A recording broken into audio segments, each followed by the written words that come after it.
शास्त्रों में कहा गया है कि यत्र नार्यस्तु पूज्यन्ते रमन्ते तत्र देवता। इसका अर्थ यह है कि जहां नारी की पूजा होती है वहां देवता निवास करते हैं। लेकिन सांस्कृतिक राष्ट्रवाद की बयार में बह रही मध्य प्रदेश की भाजपा सरकार में नारियों की स्थिति सबसे गंभीर व चिंतनीय है। महिला उत्पीड़न के मामलों में प्रदेश अव्वल है और तो और नारी गरिमा और महिला स्वाभिमान के नाम पर राजनीति करने वाले शिवराज सिंह चौहान के शासनकाल में जिस्म फरोशी का बदरुमा धब्बा भी लगने लगा है।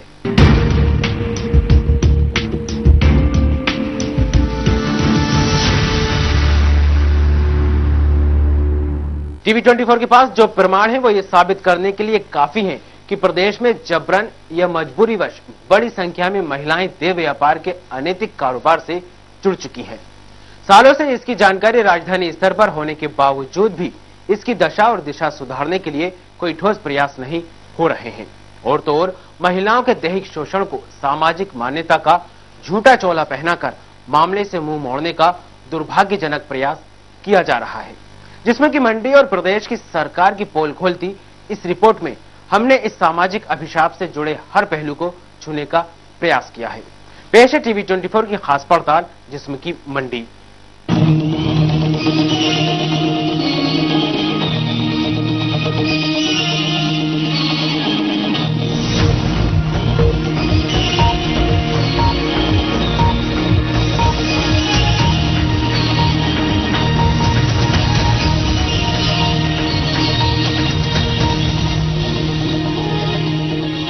देश का हृदय प्रदेश मध्य प्रदेश, इसकी हर बात है निराली। आध्यात्म, संस्कृति, विरासत, खनिज संपदा, प्राकृतिक सौंदर्य से लबरेज प्रदेश को किसी की नजर लग गई है। मध्य प्रदेश में जिस्म फरोशी के बढ़ते बाजार ने सारी उपलब्धियों पर कालिक पोत दी है।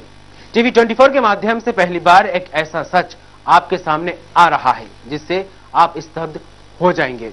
प्रदेश में वेश्यावृत्ति अब सामुदायिक हो गई है और इस जिस्म की मंडी में पूरा का पूरा कुंभा शुमार हो चला है।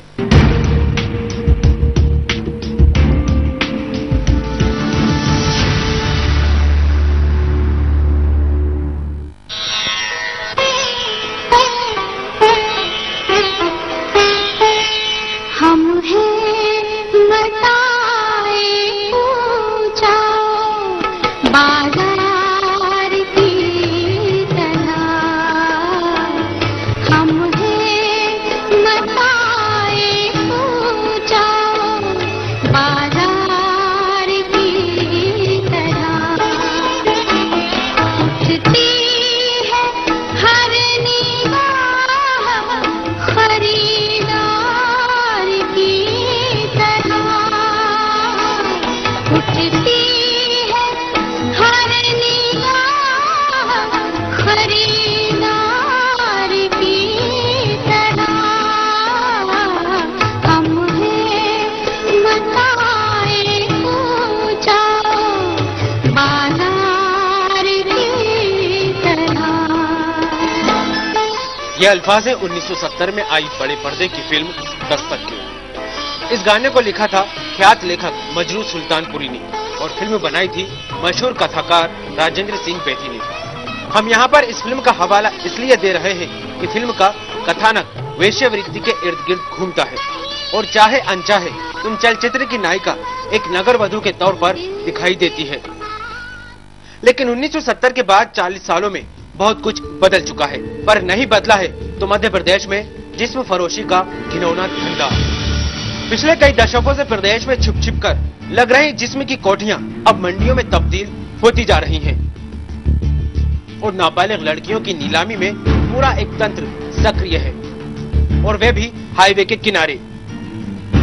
दुख तो तब होता है जब प्रदेश में सांस्कृतिक राष्ट्रवाद और नारी स्वाभिमान की रक्षा का स्वांग रचाने वाली भारतीय जनता पार्टी की सरकार राज कर रही हो और उसमें भी देश में बालिका, स्त्री को सम्मान और हक दिलाने की इकलौती मुहिम चलाने का दावा करने वाले शिवराज सिंह चौहान मुख्यमंत्री के रूप में हो, तो फिर ऐसे जिस्म की मंडी पर प्रश्न उठाना तो स्वाभाविक है और लाजमी भी।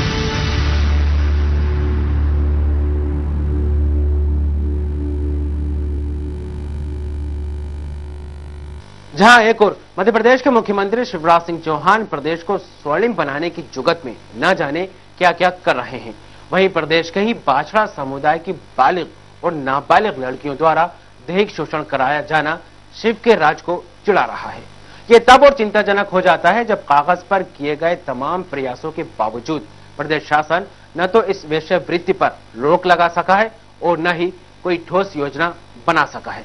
लिहाजा आजाद हिंदुस्तान का सबसे शर्मिंदगी वाला दृश्य फिर देश में देखा जा सकता है, जहां पेट की खातिर शरीर का सौदा खुलेआम हो रहा है।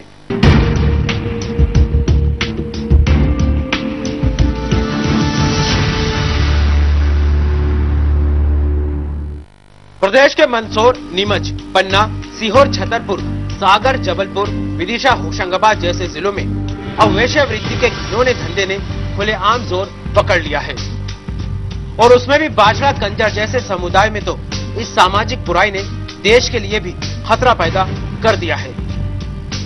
इन जिलों से गुजरने वाले हाईवे पर जिस्मों का बाजार लगता है। जिन लड़कियों की उम्र अभी खिलौनों से खेलने और किताबों के पढ़ने की है, उनकी देह सजाई जाती है। बाजार में बिकने के लिए इस हाईवे पर लग रही मंडियों में 10 से 20 साल तक की उम्र की बालिकाएं बिकने आती हैं और खरीदार होते हैं ट्रक ड्राइवर से लेकर समाज के कथित रईसजादे और सफेद कपड़ों के अंदर छिपे काले शैतान।